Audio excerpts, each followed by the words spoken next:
pessoal, boa tarde, tudo bem? Estão cansados, né? Não, tá tranquilo?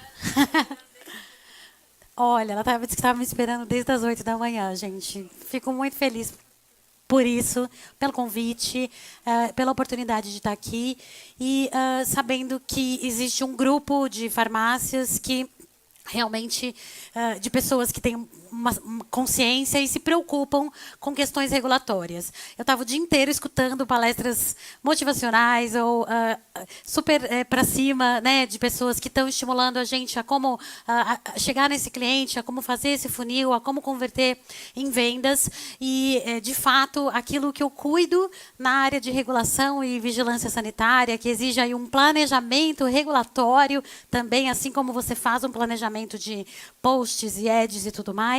É uma área um pouco mais difícil para se lidar, pode não ser tão sexy, tão divertida, então é importante que a gente tenha aí uma paciência com esse tipo de informação para tentar trazer a coisa um pouco mais à realidade.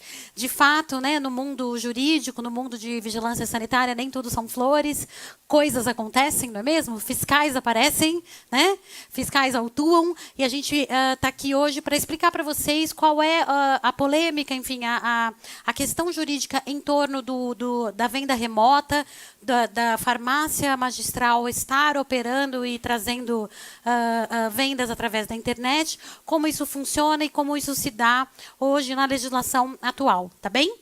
Então, nós vamos falar sobre venda remota. Aqui um pouquinho sobre mim. Além da Deluca Mano, que é a consultoria, eu tenho também o evento Farmachera, e o Luiz aí já brincou, porque né, tem a questão de eventos, enfim, na área magistral.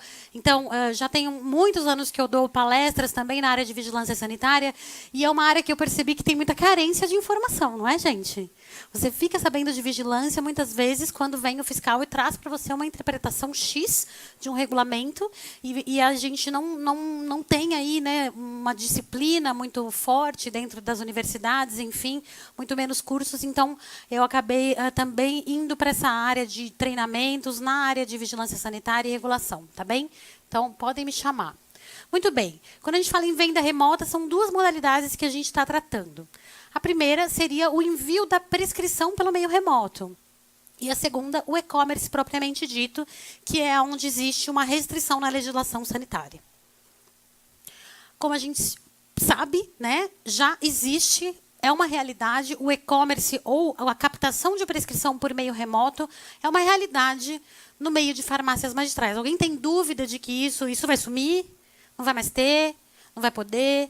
Não, é uma realidade incontestável, uma realidade de mercado. Infelizmente, a legislação ela não acompanha muito a nossa cabeça. A gente quer fazer as coisas e, às vezes, ou não tem regulamento para aquilo, ou o regulamento geralmente é restritivo. Então, o que eu queria mostrar para vocês é que, de fato, já existe. Então, você tem, ó, o raio laser, o modo de enviar a sua receita pelo meio remoto, como você tem, em inúmeros casos, comércio propriamente dito de medicamentos manipulados em sites. Todo mundo já viu, né? E aí é aquela história, digitou, às vezes eu estou fazendo pesquisa, digito lá Amorosil, digito lá Minoxidil e já me aparece na próxima página um anúncio de uma farmácia de manipulação que trabalha com aquele ativo me oferecendo esse material. É porque o marketing está funcionando. Muito bem. Então, isso aqui são exemplos, né? Então, você pode tanto captar a receita pelo meio virtual, como pode, na vida, eu quero dizer, como fazer aí a oferta de produtos magistrais em site. E existe uma diferença crucial na legislação em relação a esses dois pontos, sem querer desanimá-los, tá bom? Depois tem bandinha, a gente conversa, vamos ver, tudo se resolve. Então, tá bom. Muito bem. E aí, por quê? Né? Qual é a polêmica em relação à legislação no que envolve venda remota? A parte de captar a receita via site, problema algum. Está regulamentada na RDC 44 da Anvisa, então é possível sim o atendimento de prescrições que foram captadas através de meio remoto. Site, e-mail, WhatsApp. Tudo bem até aí? Tranquilo? Quem faz isso já no site, na farmácia? Eu sei que vocês responderam tudo hoje, mas é menos da metade. Né? Faz a captação virtual de receita? Menos da metade? Sai meio remoto, que a pessoa não foi pessoalmente. Tá, um pouco mais de 60%. Muito bem. Agora, comércio eletrônico de medicamento manipulado, quem faz?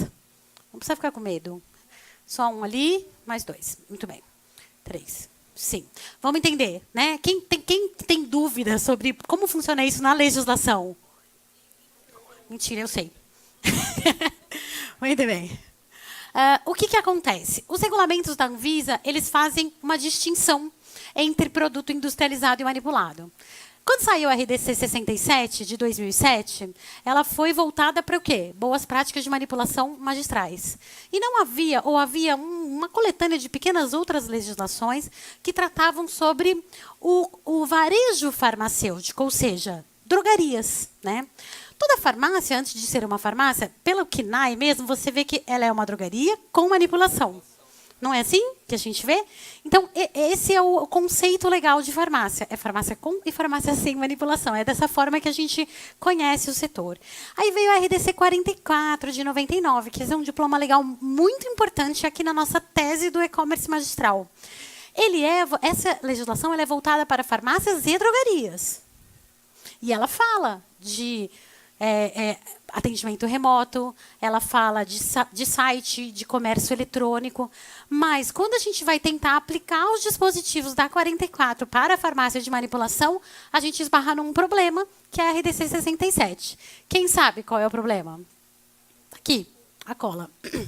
A gente não pode fazer exposição ao público de produtos magistrais com objetivo de propaganda e não pode fazer estoque mínimo. Quer dizer, o Luiz fez todo esse evento, daí vem eu aqui e falo o quê? Que não pode, porque tem isso na legislação.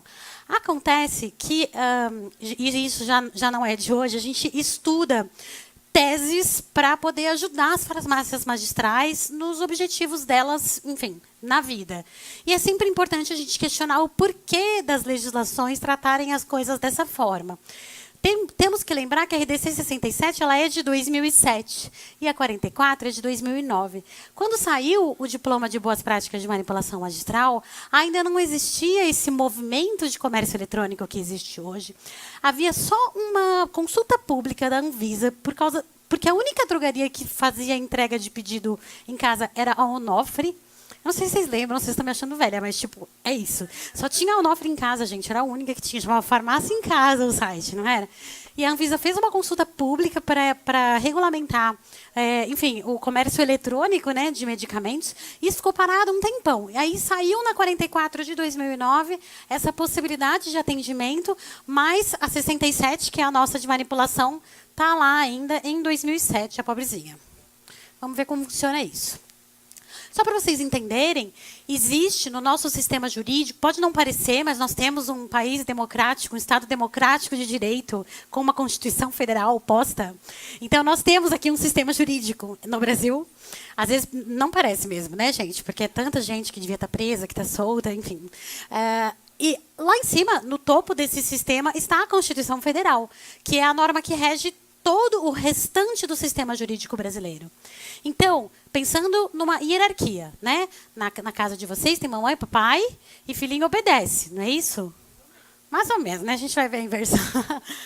Aqui, em termos de legislação, no Brasil, a Constituição Federal é quem manda mais. Abaixo dela, as leis. E leis são feitas pelo poder legislativo. Quantos são os poderes da República? Quais?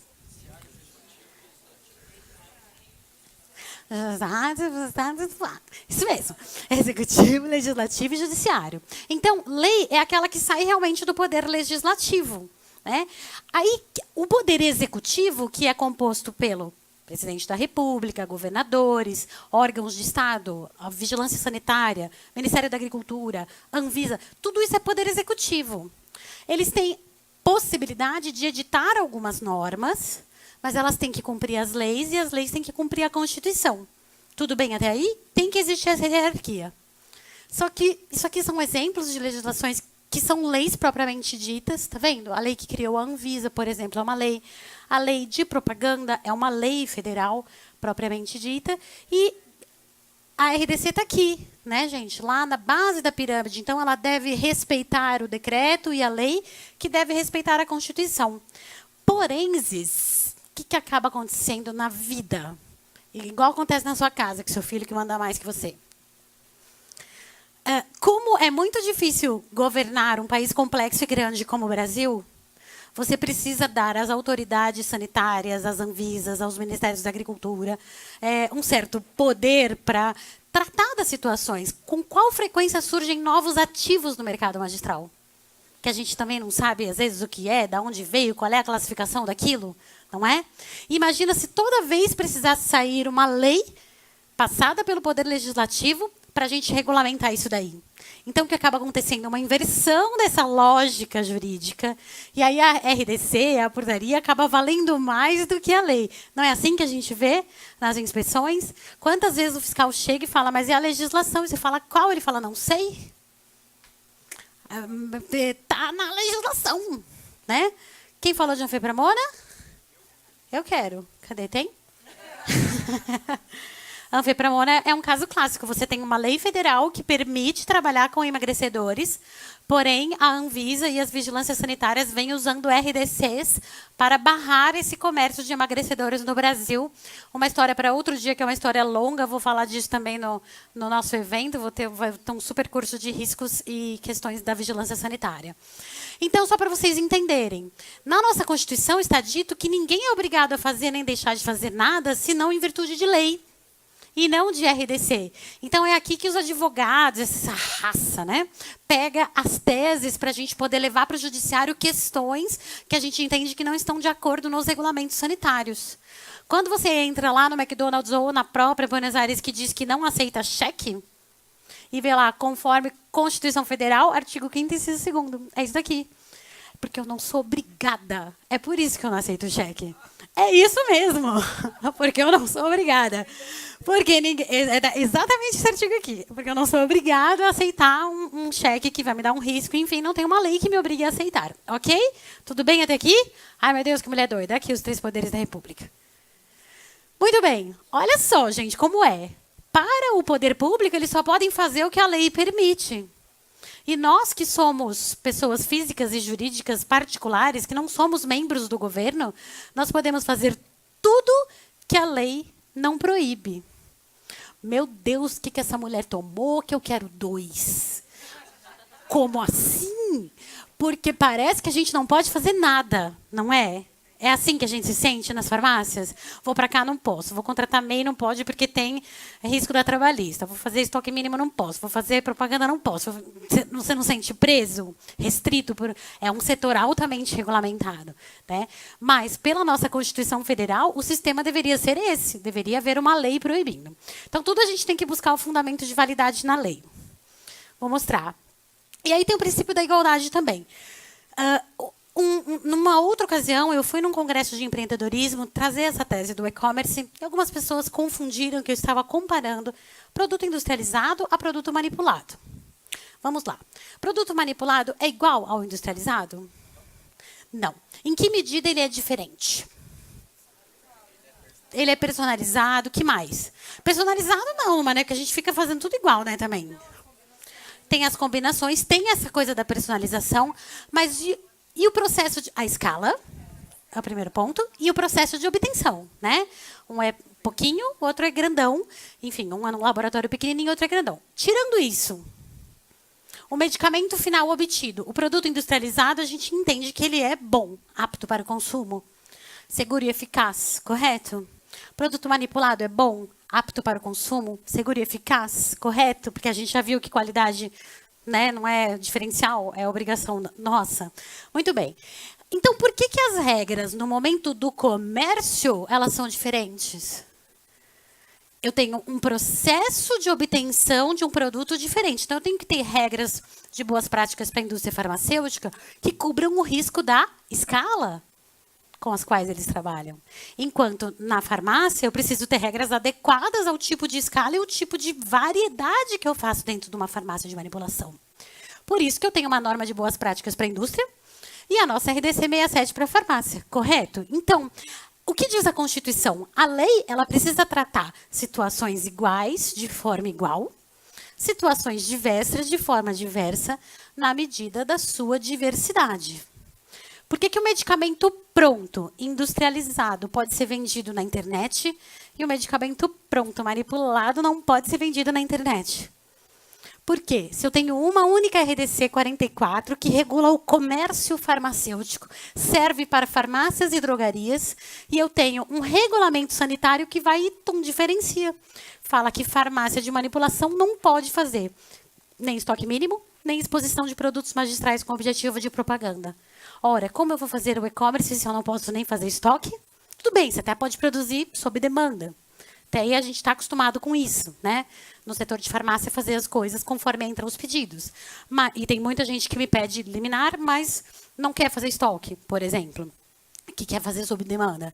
Mas como é que eu vou me comunicar com esse consumidor se eu não posso expor o produto magistral com objetivo de propaganda? Vocês conseguem entender que existe um tratamento desigual na legislação? Não precisam concordar comigo, mas entender qual é o raciocínio jurídico por trás disso. Porque, no que se refere ao comércio, as situações não são distintas. Inclusive, vocês acabam concorrendo com produto industrializado em muitas frentes, sim ou não? Não é? Então, por que o tratamento é dado diferente do produto magistral poder chegar ao consumidor da forma A ou B e o industrializado pode? Será que é lobby de alguém? Não sei, né? Coisa para pensar depois, na hora do barzinho. Muito bem.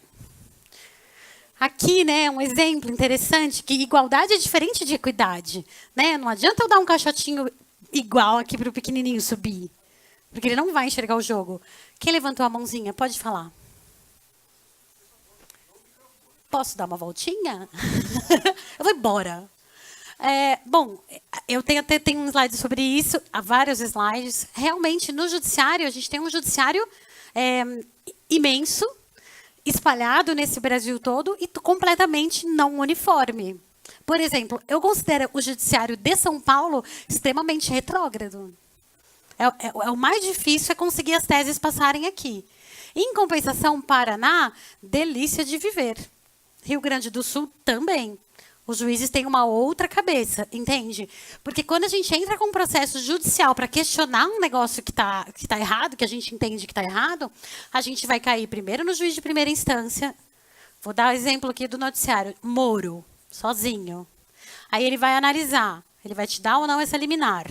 Liminar é nada mais do que você pedir para antecipar aquilo que você está pedindo enquanto o processo está sendo julgado, que a gente conhece tudo que é processo judicial como liminar, né? Então, você vai para o Moro e fala, Moro, ó, a vigilância está me autuando e está errado, porque, veja, né, o princípio da igualdade, papapá, papapá, me dá uma liminar falando que eu posso fazer estoque mínimo e exposição. Ele te dá ou não, depois tem uma sentença do próprio juiz de primeiro grau.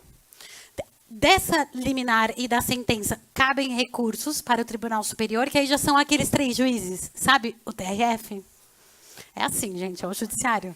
Exato, TRF4. Estou dando aqui um exemplo do que vocês estão vendo nos noticiários para vocês poderem se relacionar com isso. E aí, esse entendimento pode ser outro também, o do tribunal. Às vezes, dentro do mesmo tribunal, como está acontecendo aqui em São Paulo com o caso dos emagrecedores. Tem Câmara do TJ que é a favor dos emagrecedores, tem Câmara que é contra. Tem vara que é a favor, tem vara que é contra. Então, é um judiciário que é muito, não é uniforme. Então, essas coisas vão indo assim. Tem gente que tem liminar, tem gente que não tem. Porque pode cair em primeira, você consegue em primeira instância, depois cai em segunda instância. Enfim, é porque o sistema é construído dessa forma. Na tentativa de ser mais justo. Existem 2 caminhos para isso acontecer. Pacificar a jurisprudência no Brasil, existe o caminho das súmulas vinculantes, né, que você diz para aquele processo, olha, esse processo ele é tão importante, existem tantos processos iguais, que isso vai para o STF para ser julgado, mas super demora. Né? E um outro caminho é o caminho político, via associações de classe, contatos políticos, para tentar fazer com que se enxergue que a RDC não está boa, está errada. Isso também exige vontade política daqueles que são os nossos representantes. Mas não tem assim, a partir de 10 mil processos, é demanda que vem vindo e vem pressionando. Tá? Quanto mais ações, melhores, isso eu posso te dizer. E aí, trazendo para um outro lado, como é que fica essa questão dentro aqui do nosso do nosso universo de regulação que a gente atua dentro da farmácia. Ainda a Constituição diz que é livre o exercício de qualquer trabalho, ofício ou profissão, guardadas as qualificações que a lei estabelecer.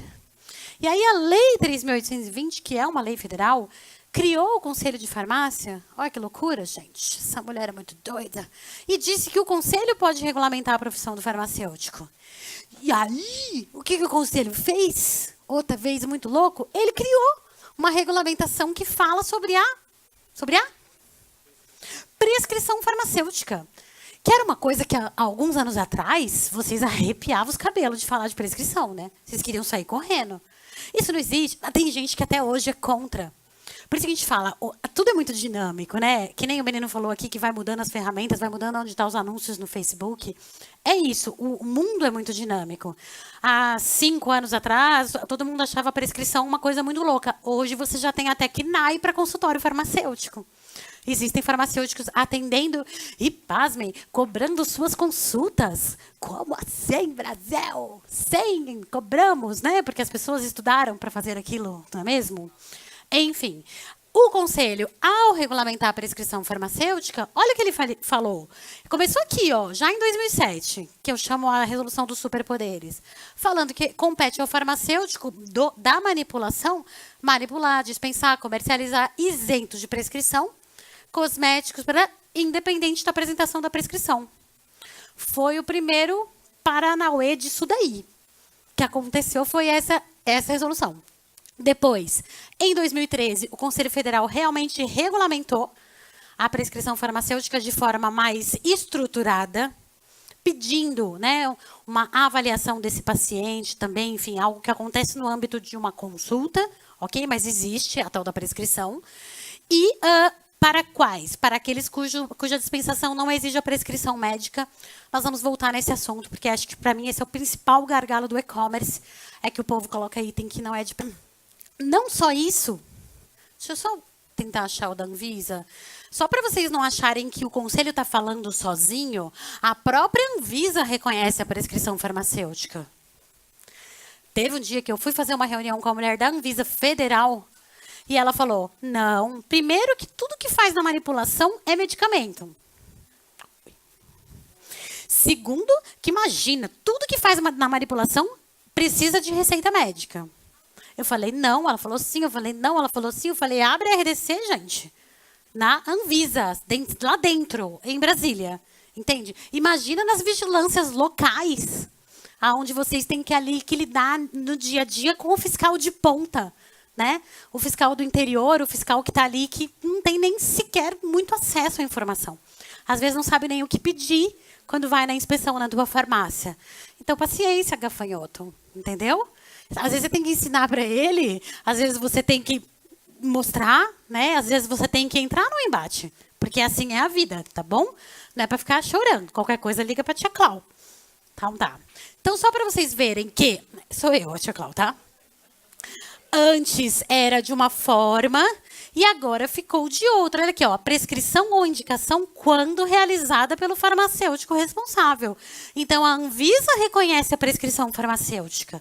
Isso não é legal? Sim. O que isso tem a ver com o negócio do e-commerce? Calma, vou chegar, gente. Só para vocês entenderem mais que isso aqui é uma força que não vai acabar, aqui em São Paulo nós já temos uma lei estadual maravilhosa que eu amo ela. Eu amo ela. E essa aqui eu não levei ainda para o judiciário para ver como é que vai ficar. Que é a 16.660. Que diz, de novo, gente, para que tanta lei falando a mesma coisa? Porque o povo não ouve. Então, vou fazer outra. O que eu acho que é a história dessa lei aqui? Isso é uma teoria minha. O Conselho de Farmácia entrou com uma ação contra a Anvisa. Aqui, na Justiça Federal, aqui. Falando sobre isso, sobre esse problema de estarmos manipulando e prescrevendo cosméticos e outros itens isentos de prescrição e sofrendo autuações por parte da vigilância sanitária. Nessas ações, o Conselho saiu vencedor. E aí veio um outro movimento, que eu também não sei, enfim, politicamente de onde saiu a lei. O governador vetou alguns artigos. Sabe como funciona? Vai primeiro para o legislativo. Tipo nós aqui, galera. A gente vota que o Luiz tem que pagar o chopp hoje. Aí ele é o governador. Ele pode vetar essa lei. Ele vetou, não vou pagar chopp para ninguém hoje, por mais que vocês do Legislativo, maioria, tenham decidido. Só que esse veto dele pode ser derrubado pela casa, tá certo? Então, volta para o Legislativo e o Legislativo derruba o veto. Então, essa lei chegou a ser vetada aqui no Estado de São Paulo, esses artigos, e a Assembleia Legislativa do Estado de São Paulo derrubou o veto. Então, o lobby, quem fez bem feito. Porque até o veto foi derrubado. E aí saiu depois essa parte aqui. Inclusive, ó, cápsula mole. Oi, que delícia. Não podia, lembra? Essa lei é do Estado de São Paulo. Eu não sei se tem, mas ó, vou falar. Mas Minas é bom para eliminar também, viu? É de carroça. Gente, assim, em geral, as leis começam aqui e aí espalha no Brasil todo, tá? Foi assim com a lei do animal testing, né? Que é testes em animais de cosméticos, já tem em vários estados. Começou em São Paulo. A lei do antifumo também começou aqui. Essa é desse ano. É fresquinho. Fresquinho, fresquinho. Da Tri não reclama, porque as liminar lá em Minas tudo sai. Vem não. Então tá. Muito bem, até aqui tudo bem? Tranquilo? Por quê, né, que isso tem a ver? A gente vai entender agora essa questão da comunicação do produto, do medicamento, tá, gente? Aqui não estou falando de manipulado. Vamos entender aquela coisa da hierarquia da lei. A Constituição Federal, no artigo 220, ela diz que é livre a manifestação do pensamento. Por que existe esse artigo na Constituição? Essa Constituição é de 1988. Primeira Constituição democrática pós-ditadura. O que não tem na ditadura? Liberdade de expressão. O que botamos, então, na Constituição? Liberdade de expressão. Aí, no parágrafo 4º, fala assim, ó, pode se expressar, mas se for medicamento, terapia, tem que ver aí o que a lei vai falar. Tudo bem? Até aí tudo bem? O que diz a lei? A antiga de vigilância sanitária, que é de 76, fala que medicamento de prescrição médica, eu tenho que falar com quem sobre ele? Com o prescritor, né, gente? Se o cara precisa passar no médico para conseguir a prescrição, como é que eu vou me comunicar direto com o público final? Aí vem o Venda Livre, você pode anunciar diretamente ao público consumidor. Então, aonde que tem mais regras de anúncio? No Venda Livre. Por quê? Porque é o público leigo. O público que não, entre aspas, não sabe se defender de uma propaganda comercial abusiva, né? Que não tem aquele discernimento que um profissional de saúde teria na hora da prescrição. Só um parênteses. É fácil comprar medicamento de prescrição sem ter a prescrição no Brasil? Ah, tá, só para saber. Na drogaria é normal. Então, também uma grande distorção, né, do nosso sistema. A gente vai e consegue comprar o tarjado, pelo menos o tarja vermelha, porque não tem que entrar no SNGPC, sem, às vezes, né, critério zero. Todo mundo compra. Eu recebo até propaganda de preço de medicamento tarjado no meu celular. De drogarias de rede, grandes, né? Coisa que não poderia. Então, a gente tem um sistema de saúde que tem distorções importantes, né, gente? E aí colocaram na cabeça de vocês, ou enfim, do pessoal que trabalha em varejo, que quando é sem retenção de receita, é a mesma coisa que sem receita. Sei não. Só acho. Por causa disso, dessa distorção, é que antibiótico agora é escriturado no SNGPC. Por quê? Por causa do abuso, né? Então, só para voltar. Com prescrição, eu falo com o prescritor. Sem prescrição, eu falo com o público consumidor. Essa é a regra de ouro. Meu Brasil, meu povo, essa é a regra de ouro. Está na Lei de 76, que é a Lei de Vigilância, na Lei de Propaganda, que fala de medicamento e de tabaco e de bebida, nessa lei, que é a lei que regulamenta o 220, lá da Constituição Federal, e na RDC da Anvisa, que é a 96. Até aí, beleza. O que está na RDC da Anvisa está igual às leis federais, que está de acordo com a Constituição. Tudo bem até aqui? É por isso que é muito importante a gente distinguir de prescrição de sem prescrição. E isso o povo não está sabendo fazer, não. Deixa eu ver qual que é o slide que fala disso, já vou chegar. Voltando ainda à questão da comunicação, né? Que é a restrição que eu falei. A gente não pode fazer... Eu falei de estoque mínimo?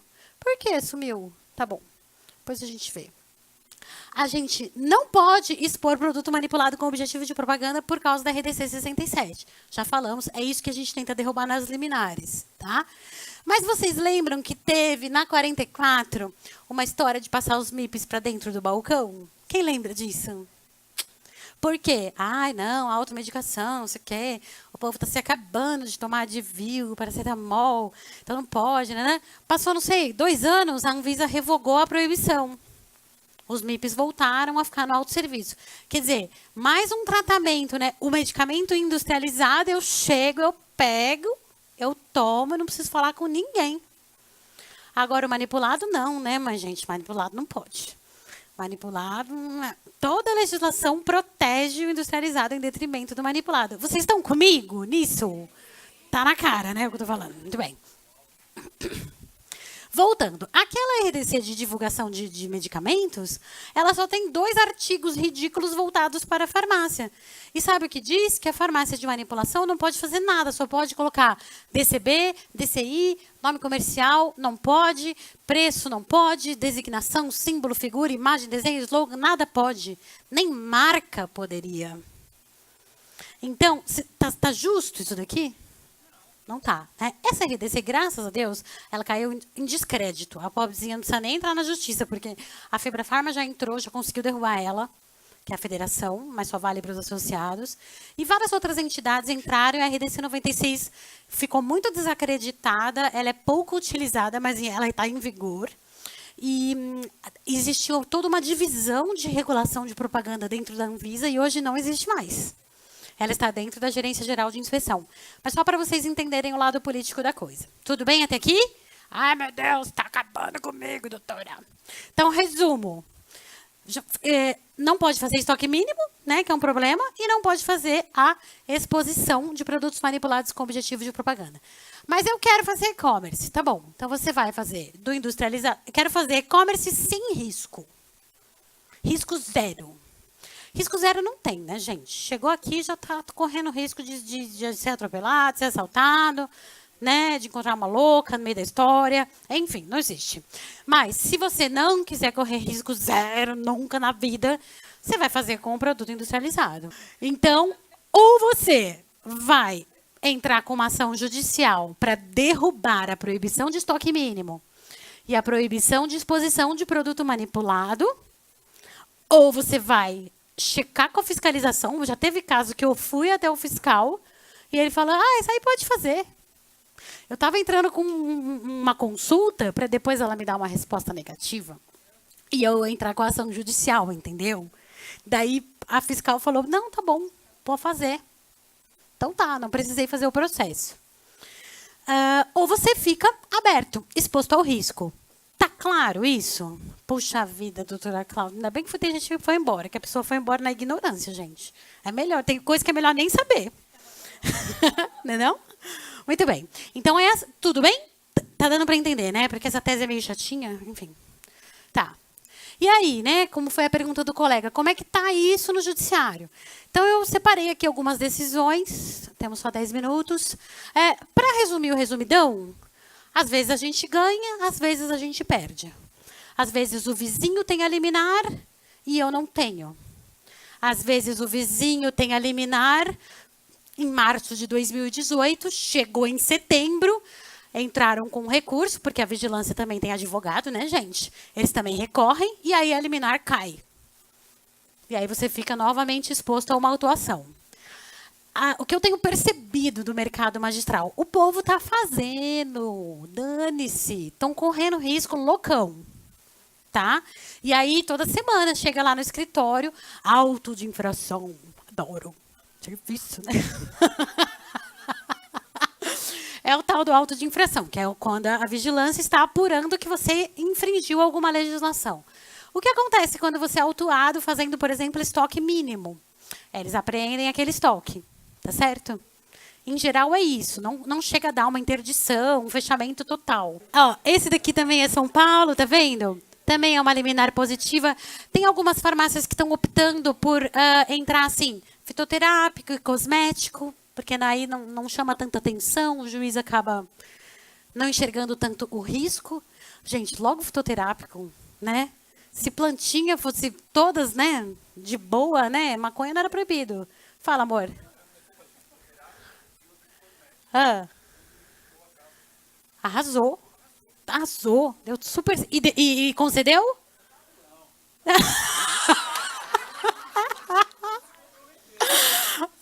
Juntou as ações. Juntou as ações, mas indeferiu a liminar. Ai, meu Deus. Aí a gente acha que é o advogado que é incompetente, o juiz que é burro. Gente, não é. Não é. Às vezes alguém me liga, ai, mas o meu advogado entrou e não conseguiu. Será que se eu entrar com a doutora eu vou conseguir? Gente, não. É, a não ser que o cara seja muito louco mesmo, fazer alguma coisa errada, um erro crasso, mas assim, não é. É cabeça de juiz mesmo, é o jeito que você apresenta a tese, e aí você solta lá e. Como é que é? Spray and pray. Um de cada vez. Vai.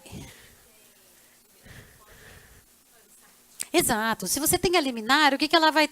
Em geral, o que ela vai estar dizendo? Que você pode fazer estoque mínimo e exposição. De quê? Ah, de fitoterápico, de cosmético. Tem umas que saem assim, liminar de oficinal. Nem precisa, né, gente? Oficinal você já pode. Liminar de que você pode fazer estoque de oficinal. Aí, esse conteúdo dessa liminar, ele vai te proteger, te blindar de uma infração sanitária. De ser autuado, ok? Enquanto essa liminar durar. Fale.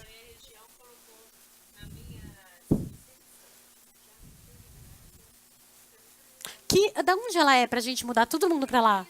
É Mina? Aí, fiscal deixou tudinho. Você tá reclamando? Que cidade que é? Adoro, gente. São Lourenço é pra onde você vai se você quiser pegar um fiscal bacana. Tá certo? Muito bem. Enfim, só para vocês verem que existe aí uma, né? Oi.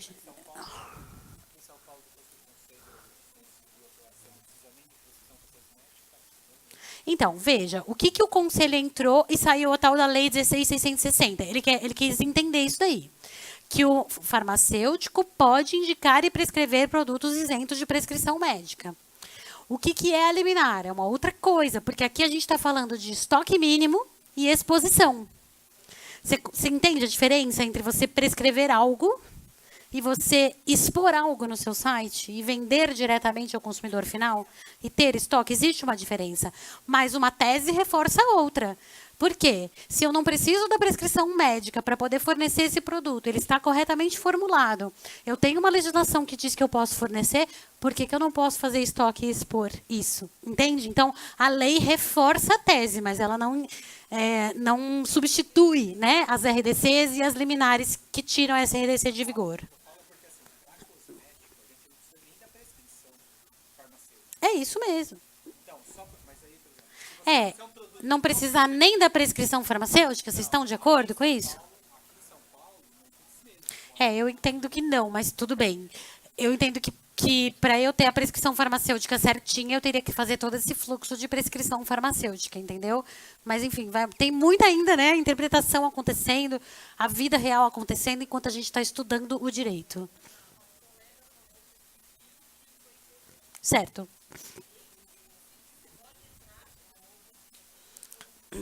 Depende da ação. Você tem que seguir na mesma ação judicial que você já está. Na ação de mandado de segurança, que é aquela que a gente usa para combater um ato ilegal e abusivo de autoridade pública, por exemplo, eu tomei um auto de infração. Eu acho que é ilegal, eu acho que é abusivo, eu acho que está em desacordo. Eu entro com mandado de segurança para corrigir. Essa daí eu posso propor várias vezes, porque ela é uma ação para coibir abusos do governo contra as pessoas, tá? Agora, se você entra com uma ação de conhecimento, que a gente fala, que é uma ação declaratória, e você perde, ela faz coisa julgada, você não pode começar de novo um outro processo, ok? E dentro desse processo existem fases e recursos que você pode explorar, né? É o que a gente mais está vendo no noticiário, né? Prende o homem, solta o homem, prende o homem, solta o homem, prende o homem, faz agravo liminar, solta o homem, entendeu? É tudo o mesmo processo e várias coisas que vão acontecendo dentro dele. Só para vocês saberem, tá? Minas Gerais, aqui a gente tem um desempenho bom. Santa Catarina, tá vendo? Ó, cosméticos sem receita também tá saindo bem. Essa aqui é de Maringá, essa aqui deixou só fito, mas tá vendo? Falou só em oficinal. E aí, oficinal é uma coisa que já está na farmacopeia, né? Que eu já poderia indicar, enfim, não preciso da prescrição, né? Então ficou uma coisa meio vazia. Em São Paulo, aí eu consigo, às vezes em primeira instância, chega aqui no tribunal, cai. É um horror, gente, ser advogada aqui em São Paulo, é triste. Mas tá, a gente briga com todo mundo, a gente briga com a vigilância, a gente briga com o juiz, a gente quer botar o negócio para brigar. Porque se a gente não fala também, como é que as coisas mudam? Tô errada? Quem falou isso aí? Tu, né? Se a gente não fala, se a gente não briga, se a gente não entra com ação, se a gente não argumenta com vigilância, como é que as coisas mudam, né? Então é importante a gente estar sempre movimentando essas teses. Enfim, Rondônia, aqui são exemplos de ações judiciais. Essa pesquisa eu fiz em junho para levar lá para o Farmashare, porque eu também ia falar sobre e-commerce, para ver. E é isso, assim, tem momentos que a liminar bomba, de repente ela começa a dar não para todo mundo. Os juízes têm medo, né, gente? Quando é ação de saúde, essa aqui, ó, foi não para tudo. Quando é ação na área de saúde, tá bom, e se eu entrar com a liminar e ela foi negada? O que acontece? A mesma coisa tá agora, gente. O fiscal pode chegar lá e te autuar. E só também. É um auto de infração, você vai lá, defende. Posso falar a real? O que está acontecendo é que aqui em São Paulo está valendo 3 anos a licença municipal. O cara demora para voltar. Entendeu? É isso, não falo mais nada. Demora uma vida para o fiscal voltar. Mas, gente, é o que está acontecendo no mercado. O povo faz o negócio, o fiscal chega, pega, aí você faz, então, tira do ar, apreende os produtos, manda para incineração, assim que lá. O cara virou as costas, saiu a licença, continua fazendo tudo igual. Eu não estou falando que isso é certo, estou falando que está acontecendo. Tudo bem? O fiscal vira as costas, igual sua mãe, quando falava para você, para de desenhar na parede. Aí ela virava as costas e continuava. É isso que está acontecendo, gente. No mercado é isso que está acontecendo. Essa é a real, tá bom? Então, é a advogada que manda a real, sou eu. Mas o ideal é você trabalhar direitinho, né? Teve um auto de infração, faça a sua defesa. Quer fazer antes? Vamos entrar com a liminar preventivamente, né? No judiciário, para ver se você fica blindado, fica bem em relação a isso. Tudo bem? Tá. Para finalizar, ai, é meu tempo. Essa aqui é a liminar do conselho, tá? Que o Álvaro estava falando e que eu acredito que motivou a lei 16.660, tá vendo? Por quê? Porque tá na RDC, mas não tem uma previsão legal de exigir isto. Então, assim, é muito possível a gente levar essa tese para o judiciário, tudo bem? Tá, aí eu aceito o risco, ou então eu tenho a liminar, ou então eu tô muito louco nesse dia e eu vou fazer. Então, bora. O que eu posso fazer no meu site, no meu e-commerce? Então, só para abrir um parênteses, o Luiz me pediu para analisar a ferramenta pedido pago e eu analisei. Ó, ele me pediu e eu fiz. Sério, eu fiz um pedido inteiro com ele. Eu fiz um pedido, a gente simulou uma compra, né? Até de prescrição, um controlado e um não controlado. A gente fez, inclusive o não controlado ele me entregou. Então eu vi desde o começo como que está a ferramenta.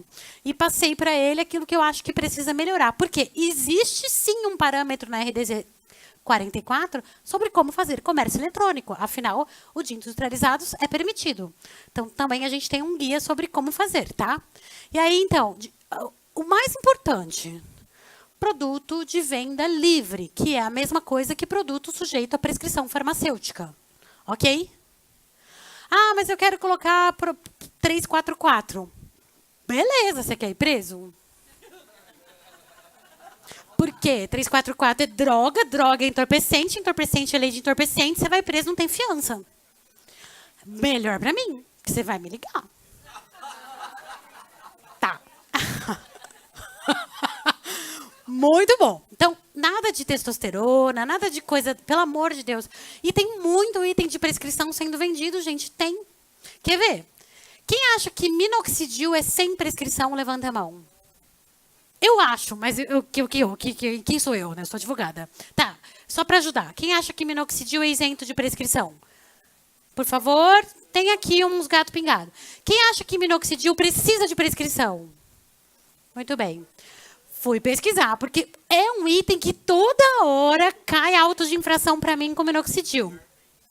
Se você for ver, na legislação de isento de prescrição, não consegui enquadrar como cosmético. Não, não é cosmético. No produto de uso tópico a 5%, fui ver a versão industrializada, é sob prescrição. O máximo que daria para a gente tentar enquadrar ali como um antisseborreico na RDC dos MIPs, mas é forçação de barra, entendeu? E é um item que a gente vê muito em e-commerce. Mentira? Ou que vocês fornecem sem receita médica mesmo? Então, assim, são as distorções. Tá? Então, assim, a rigor, se você for ver mesmo, eu não consigo achar um fundamento para o minoxidil ser isento de prescrição. Exatamente. É defensável? É, porque dá pra gente tentar enquadrar ali como antisseborreica, não sei o quê, mas parece que ele é vasoconstritor, né? Tem umas restrições. E quando a gente vai ver a versão industrializada, que é onde a Anvisa realmente se manifesta, tá com prescrição. Então, assim, coisas, né, que acontecem na vida diferente do que está na lei. Tá, então não hoje de venda livre, nunca de controle especial e nunca de prescrição médica. Eu acho que é isso que está fazendo o setor de vocês ser percebido como avacalhado. O nosso, né? Porque eu também estou nele, eu tenho um evento nessa área, eu vivo do setor magistral há muitos anos. Então, assim, o nosso setor o povo olha e fala, farmácia avacalhado, né? Por quê? Porque aparecendo que a gente abusa, até se aproveitando dessa pulverização, né? Nós somos muitos, estamos espalhados, os fiscais não chegam até nós para nos fiscalizarem e acabamos ficando com essa fama, a má fama de que a gente faz tudo de qualquer jeito, tudo sem qualidade. Mais alguma coisa? O que, gente? Eu também quero. Um milagre. Tem essa opção também, né? O que a gente vê? Às vezes a gente está reclamando do cara porque ele é mais ousado que a gente. Porque ele está encarando esse... Gente, não tem... Espera um pouquinho. Não tem... There's no free lunch. É uma expressão em inglês. Não existe almoço de graça. O cara não está lá fazendo sucesso sem ter apanhado, sem ter passado por risco, sem ter passado por auto... É verdade isso? Sem ter passado por auto de infração, sem ter apanhado de fiscalização, sem ter tentado eliminar umas 400 vezes, entendeu? Não tem. O que tem é uma pessoa que está disposta a assumir risco. É isso que eu te digo com o que eu tenho de informação do mercado. Peraí, que tem um menino ali que ele levantou. Então, não poderia mesmo, né? Americanas é um e-commerce normal. Ela não pode fazer dispensação de medicamento. Tá avacalhado, gente, é o que eu tô falando. É verdade que vende na Americanas?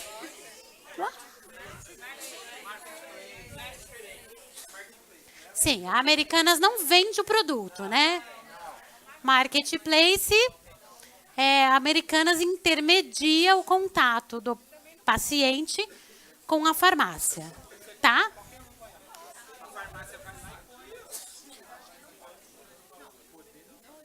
Gente, eu não tô ouvindo nem ele. Vai, ela faz o quê? Do valor. Aham. Então, sim, ela se expõe a um risco de tráfico de drogas, no meu entendimento. Eu também acho. E é lógico, né? Porque quando você... Ó, eu sou consumidor. Eu comprei uma bicicleta do Álvaro. Lá pela Americanas. É Marketplace, não é? Essa bicicleta, eu caí, bati a cabeça, me machuquei e vou entrar com uma ação. Eu vou entrar contra quem? O Álvaro, que é um coitado perrapado que eu não conheço. Tô só dando exemplo, tá bom? Eu vou na Americanas. Eu vou na Americanas. Tá certo? A mesma coisa a gente pode entender na questão da responsabilidade que a vigilância vai imprimir para essa pessoa. Para cima de quem que a vigilância vai, né? A vigilância vai em cima da Americanas, vai em cima da farmácia. Dizem na legislação sanitária que todo mundo é solidariamente responsável, desde o cara que fez o insumo até a farmácia por onde passou, né? Por responder perante o consumidor. Então, a Americana não está fazendo isso sem risco, tá? É isso que eu quero que vocês entendam. Tudo existe risco. Vai, solta a fera.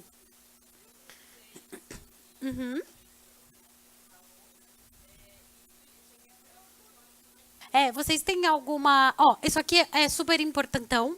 Então, eu vou só trazer para vocês o que está aqui na minha parceria com a Pedido Pago. Tá? A gente fez a análise da ferramenta, passei para ele. Ele está corrigindo o que pode, enfim, melhorando essa parte de comunicação. Depois, nós vamos fazer, ainda em dezembro, se Deus é mais, tomara que dê certo, um treinamento piloto aqui, na Buenos Aires, piloto, tá? Com o pessoal da ferramenta e da farmácia, onde eu vou trazer para eles o meu material, que é uma cartilha, como saber se um produto é isento de prescrição médica. Porque isso vocês sabem. Eu falei do minoxidil aqui. Onde procura essa informação? Onde está? Como é que eu sei o que realmente é sem prescrição ou não? Né? Nego cola, nego liga. Quem falou liga não sei onde? Liga na Anfarmag, né? Como é que eu sei? Cadê o embasamento disso? Porque se eu tenho embasamento, depois eu consigo me defender, né, pessoal? Então, eu tenho esse material, que nada mais é do que essa legislação. Isso aqui tá seco, né? Para fazer esse slide, foram horas e horas e horas e horas de estudo para eu chegar. Qual é a legislação da Anvisa de produto acabado que define o que é isento de prescrição médica? Ah, doutora, que legal. É isso aqui. E como interpretar. E lá dentro tem um monte de coisa. Tem como é que você pode se comunicar com o consumidor. Por exemplo, tem uma legislação nova de suplemento em vigor no Brasil. Então, antes, o suplemento era uma coisa louca que virava medicamento, dependendo da IDR, ficava em alimento, dependendo da IDR. O que é IDR? Dose diária recomendada. Agora não tem mais isso, mudou toda a legislação de suplementos, existe uma lista fechada do que pode ter dentro de uma fórmula para ser um suplemento, né? Aí eu quero poder vender como se eu fosse uma indústria, não é mesmo? Mas eu não quero eu quero bônus, mas não quero ônus, né? Não quero seguir a legislação de indústria no que se refere à rotulagem, à composição. Então, a gente precisa escolher um lado e ser coerente com aquilo que a gente está fazendo. Suplemento não é essa samba do crioulo doido, que tudo que eu não sei o que é, vira suplemento. Tá? Tem uma legislação que diz, inclusive, o que pode ter no suplemento para ser suplemento. Até os recipientes são regulados. Tudo bem? Eu sabia que ia acabar com a astral de vocês, gente, mas não. Não desanima, porque a vida é assim, né? O Luiz nunca mais me chama. A vida é assim, cheia de riscos, e vocês precisam saber aonde vocês estão pisando, né? Não dá para entrar no mar sem se molhar. Né? Não é isso mesmo? Tudo bem.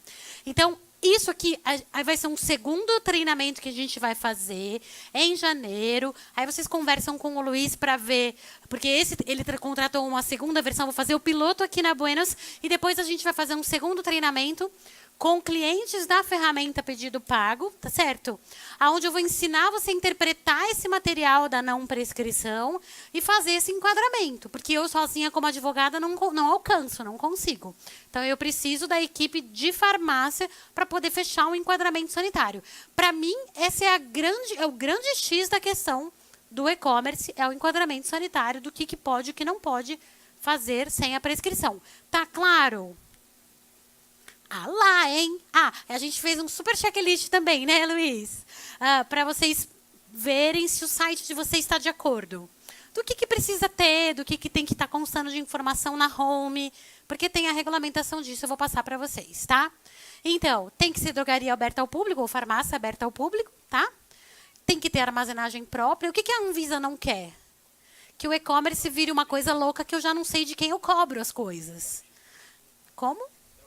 Dropship. O que é isso? Sim, esse negócio do marketplace, né? Que que ele está falando de dropship é o seguinte: eu vendo para ela vende para ela, ela vende para ela, ela vende para ele, e ele vende online.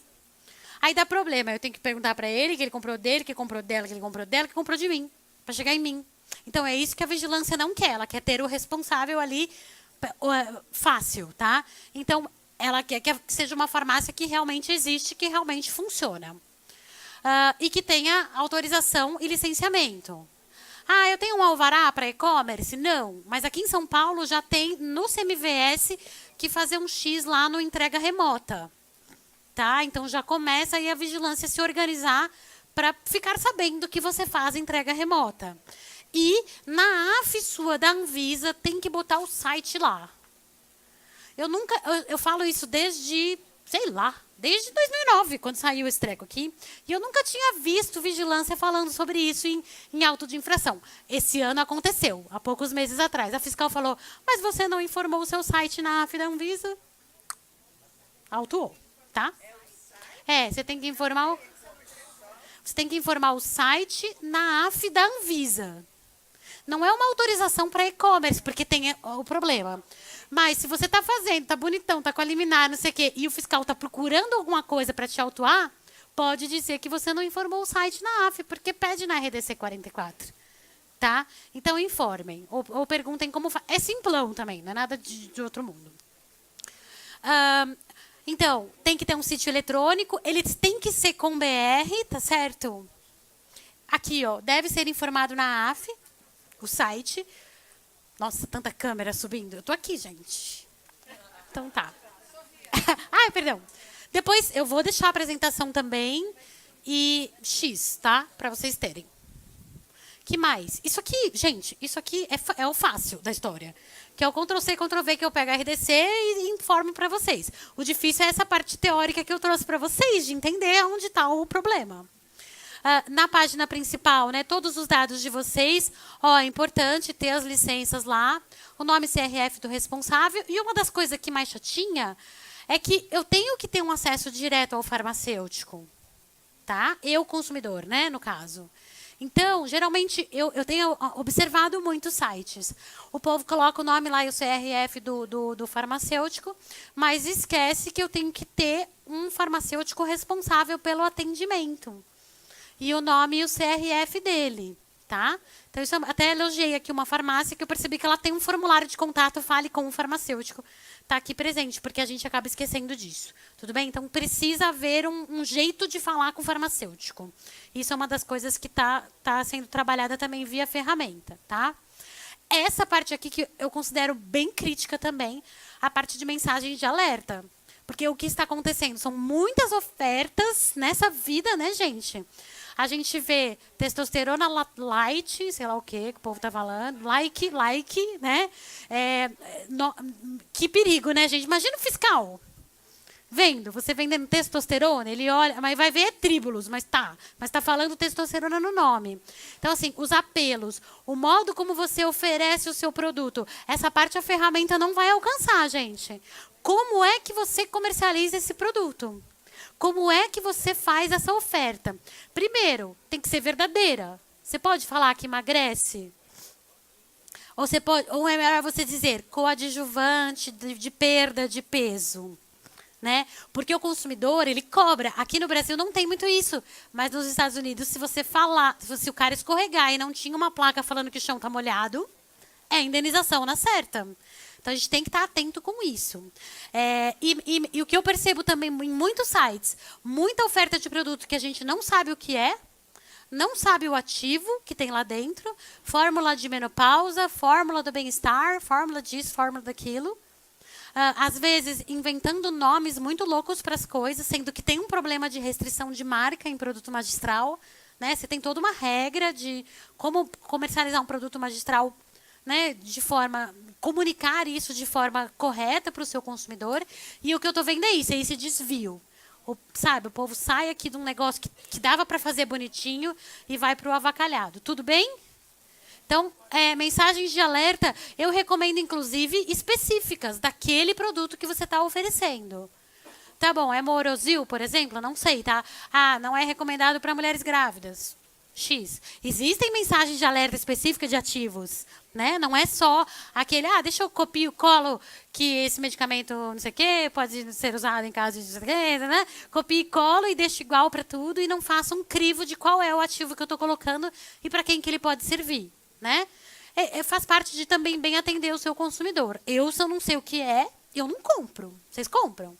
Uma coisa que você não sabe o que é? Então, e aqui, né? Isso aqui é para o atendimento remoto, enfim, é para aquela modalidade de envio de prescrição via site. Outro cuidado importante, é com o transporte, tá? O transporte é responsabilidade da farmácia. Esse era um gargalo que tinha na legislação, foi atendido melhor agora com a RDC 44. E você pode ter o transporte terceirizado, mas você precisa qualificar o seu transportador, tá? E saber que o transporte é de sua responsabilidade. Então, melhorou, porque antes não tinha regulamentação disso e dizia até que farmácia não podia nem entregar em casa, né? Era uma doideira isso. Agora já temos aqui na 44. Isso tudo, essa parte final é toda RDC 44. Tá? Como que pode, né? Tem uma legislação e eu não posso usar. Me irrita. Então, controlado no WhatsApp. Eu quero também. Então, convencionou-se, isso é uma coisa que o mercado está fazendo assim. Eu faço o orçamento do controlado pelo WhatsApp, ok. Porém, eu manipulo como? Na presença de quem? Papai Noel, The Grinch. Não, a receita original. Então, vou lá retirar o original, trago de volta para a farmácia e só manipulo na presença da receita original. Mesmo isso, a vigilância torce o nariz às vezes. E depois eu entrego. Tá? Mesmo isso, a vigilância torce o nariz às vezes. Mas é algo que, gente, todo mundo faz, vai. Fala aí. Vai, ajuda o coleguinha. Quem faz? Eu não, porque eu não tenho farmácia, mas todos meus clientes fazem. Todo mundo entrega controlado. Tá? Não pode, controlado é via postal. Não põe no correio, por favor. Tá? Faz por entrega remota com o seu motoboy, que é responsabilidade sua, pelo menos você controla.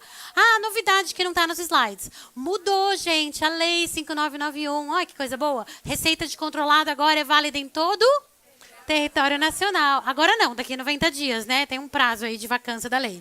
Tá todo mundo sabendo, né? Vai lá no Facebook da doutora Cláudia, que tem todas as novidades. Tudo bem? Tranquilo? Ah, tá. Em relação ao paciente, então, é aquela história que eu já vinha contando. Direito à informação tem que estar assegurado. O acesso ao farmacêutico também tem que estar assegurado. E quando você entrega o produto, você não está lá para explicar para ele como é que usa, né? Então, como é que eu faço assistência farmacêutica remota? Eu mando papel. Ah, mas tem que mandar bula. Produto manipulado não precisa de bula, doutora Cláudia. Eu sei, gente, que não precisa. Mas a bula existe por um motivo. A bula existe para o paciente saber o que ele está fazendo. Não é? Então, lembra que tentaram fazer bula para produto manipulado no Sul? Acho que até caiu isso daí já, né? Realmente não existe, mas é aquilo que eu estou dizendo. Eu estou jogando o jogo da indústria, porque eu quero fazer escala. Eu quero fazer venda escalonada no meu site. Ah, mas as regras eu não quero cumprir. Bula eu não quero fazer. Então fica difícil. E cuidado, né? Um dos riscos do estoque de produto é configurar a larga escala e aí você ser autuado por produto sem registro. E produto sem registro, sendo controlado ou não, pode até dar uma implicação criminal. Desculpa, mas é verdade, tá? Porque como a farmácia tem que fazer personalizado, se você faz em escala, um cosmético industrializado, ele não tem que ter o registro na Anvisa? Então, assim, não estou pedindo para vocês fazerem registro de produto manipulado, ok? Mas estou trazendo para vocês o raciocínio da legislação que vem pelo problema de você infringir a questão do estoque mínimo, tá bom? Desculpa. E enviar o impresso, né? Eu preciso receber o produto e saber como usá-lo. E nesse impresso eu preciso também de um cartão, né? Como é que é? É um negócio para... Até falando para o usuário, recomendo que entre em contato com o farmacêutico. Então tem que ter essa relação de transparência entre a farmácia e o usuário e um acesso fácil a esse farmacêutico. Ok? Tranquilo? E, por fim, a questão do sigilo de dados, tá? Tudo que acontece no seu site, na compra, precisa ser confidencial. Né? Porque eu tenho direito à minha privacidade no que se refere à minha saúde. Eu, paciente, né? Meu prontuário é sigiloso e aquilo que eu compro também de medicamento é sigiloso. Então, vai ser uma outra discussão para o próximo Summit, se a gente pode, né, ficar oferecendo coisa em cima de como o cara se comporta com produto de prescrição. Ah, eu sei que ele comprou uma testosterona aqui, eu vou oferecer, não sei o que. Será que eu posso? Será que isso viola o sigilo do paciente? Né? Não dá medo, gente, quando você digita um negócio no WhatsApp e aparece uma propaganda no Facebook daquele negócio? A gente se sente violado às vezes, né? Então, como lidar com isso? Estamos entrando numa nova era. As pessoas se comunicam de formas diferentes. os meninos que estão chegando no mercado de trabalho preferem ser MEI. Eles não querem ter carro como nós queríamos quando fazíamos 18. Mentira isso, gente. Então, a gente precisa evoluir e se adaptar e vir trazendo a legislação junto com a gente, pressionando os órgãos de vigilância e trazendo essas discussões à tona, tá bom? É importante isso. É isso que eu tinha para trazer. Se alguém tiver mais dúvidas que vocês já falaram horrores, eu estou à disposição. Muito, muito, muito obrigada.